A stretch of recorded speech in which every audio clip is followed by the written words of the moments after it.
He wanted everything, so I let him have it. When the judge finalized our divorce, Daniel didn't just look satisfied, he looked victorious. He got the house, he got the cars, he got the vacation property by the lake, even the antique furniture my grandmother left me. And I didn't fight him. People thought I had given up. My lawyer certainly did.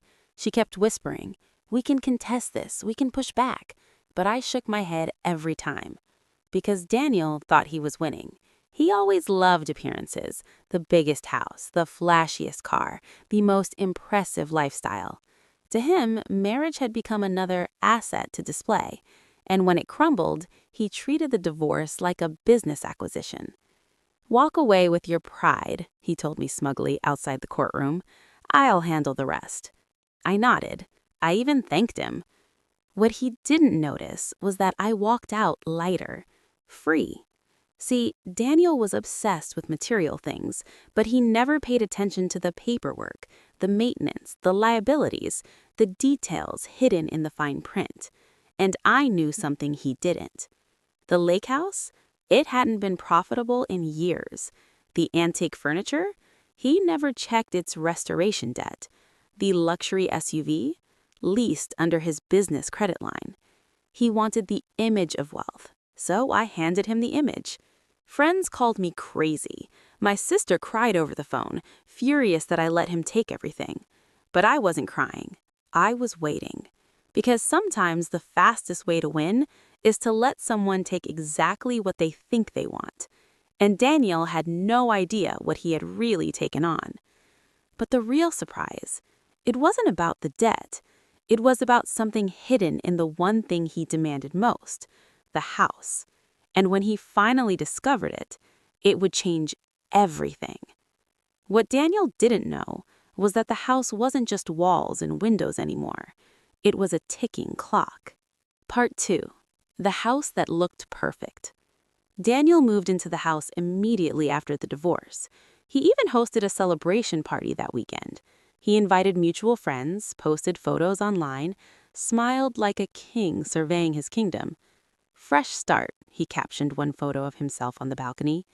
I saw the pictures, and I smiled, because what he didn't know was that the perfect house required constant upkeep, something he had never handled during our marriage. The roof repairs I'd been managing quietly for 2 years, the rising property taxes he ignored, the pending structural assessment due within 6 months. Daniel never cared about logistics. He cared about lifestyle. At first, everything seemed fine, but by month 2, the complaints started. He texted me about a plumbing issue. I didn't respond. He emailed asking about a contractor's contact. I wished him well. By month 4, he had stopped posting photos. By month 6, he called me. "Did you know about the foundation problem?" he demanded. Yes, but I didn't answer that. Instead, I reminded him gently, "You wanted the house." Silence. What Daniel failed to realize was that I had already moved into a small apartment downtown. Affordable, easy to manage, peaceful. No lawn care, no hidden repairs, no debt hanging over my head. Meanwhile, the house he bragged about began draining him. Financially, emotionally, socially. But even then, that wasn't the real twist. Because Daniel thought the financial pressure was the worst of it. He had no idea that something much bigger had already begun unfolding, something tied not to money, but to ownership. And soon he would receive a letter that would make him question whether winning the house was ever worth it. And when that letter arrived, Daniel realized he hadn't just inherited a home, he had inherited a history. Part 3. The letter in the mailbox. The letter arrived on a Tuesday morning, certified mail. Daniel called me again that night, but this time his voice wasn't angry. It was shaken. "Why didn't you tell me?" he demanded. I knew exactly what he meant.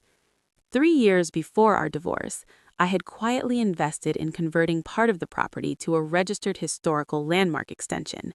It was my project, my passion. Daniel never paid attention to it. The designation came with benefits, yes, tax incentives, but also strict regulations. Renovations required approval, structural changes required permits, selling required review. And Daniel had already tried to refinance. He didn't read the documents during the divorce. He assumed it was a standard residential property. It wasn't anymore. The house now carried obligations he didn't anticipate, restrictions he couldn't bypass, commitments he couldn't ignore.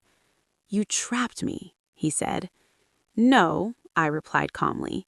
"You insisted." The truth was simple.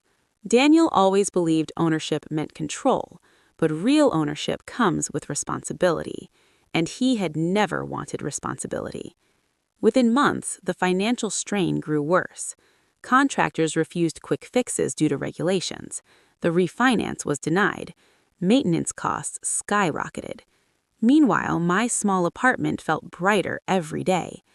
But just when Daniel thought things couldn't get worse, they did. Because Daniel thought the financial pressure was the worst of it. He had no idea that something much bigger had already begun unfolding, something tied not to money, but to ownership. And soon he would receive a letter that would make him question whether winning the house was ever worth it. And when that letter arrived, Daniel realized he hadn't just inherited a home, he had inherited a history. Part 4. The Lake House Illusion. The lake house had always been Daniel's favorite bragging point. He told everyone it was an investment. In reality, it had been operating at a loss for years.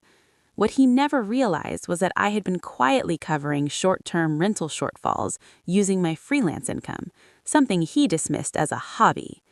After the divorce, I stopped. Bookings declined. Reviews mentioned maintenance issues. Local regulations tightened for vacation rentals. Daniel tried raising prices. That backfired. Soon, neighbors filed complaints about property neglect. A local compliance inspection followed.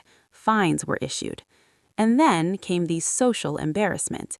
The same friends who once admired his lifestyle began whispering. The illusion was cracking. Daniel called again, this time softer. "Why didn't you warn me?" he asked. I paused. "I did," I said, "when I asked you to reconsider the divorce." That silence lasted longer. Because the truth here is that Daniel never understood the assets he fought for were never the foundation of our life. The stability was, the management was, the invisible labor was, and he had dismissed it all. Within a year, he was forced to sell the lake house, at a loss. The house was draining him. The car lease ballooned. The antique restoration debt surfaced. Everything he thought symbolized power was unraveling. And yet, the real surprise wasn't yet revealed, because there's one thing Daniel had overlooked entirely in the divorce settlement. And when he finally realized it, he understood something terrifying. I hadn't walked away empty-handed, not even close. What I kept was never listed in the asset column, and it was worth more than everything he took. Part 5. What I really took with me. Daniel took the house. He took the cars, he took the properties, but I took something he didn't value. Time, skills, peace, and the business I had quietly built from the ground up. While he focused on tangible assets, I had registered my consulting company solely under my name years before the divorce. During the divorce, he barely glanced at it. He assumed it was insignificant. It wasn't. Within 18 months, my company grew beyond what either of us had earned during our marriage. I traveled. I chose my projects. I built savings free of shared debt. One afternoon, nearly 2 years after the divorce, I ran into Daniel at a cafe. He looked older, tired, humbled. We exchanged polite conversation. He mentioned selling the house, downsizing, simplifying, he called it. For the first time, he didn't sound victorious. He sounded reflective. "I thought I won," he admitted quietly. I gave him a small smile. Winning isn't about taking everything. It's about knowing what actually matters. And that was the truth. Daniel took the weight. I took the freedom. And in the end, the only thing he truly lost was the person who had been holding everything together. If you'd like, I can now add a strong viral hook intro, 30 to 60 seconds, create a YouTube description and SEO package, add dramatic narration tone enhancements, convert this into a more revenge-heavy or more emotional version, or rewrite it in a darker, more shocking twist style.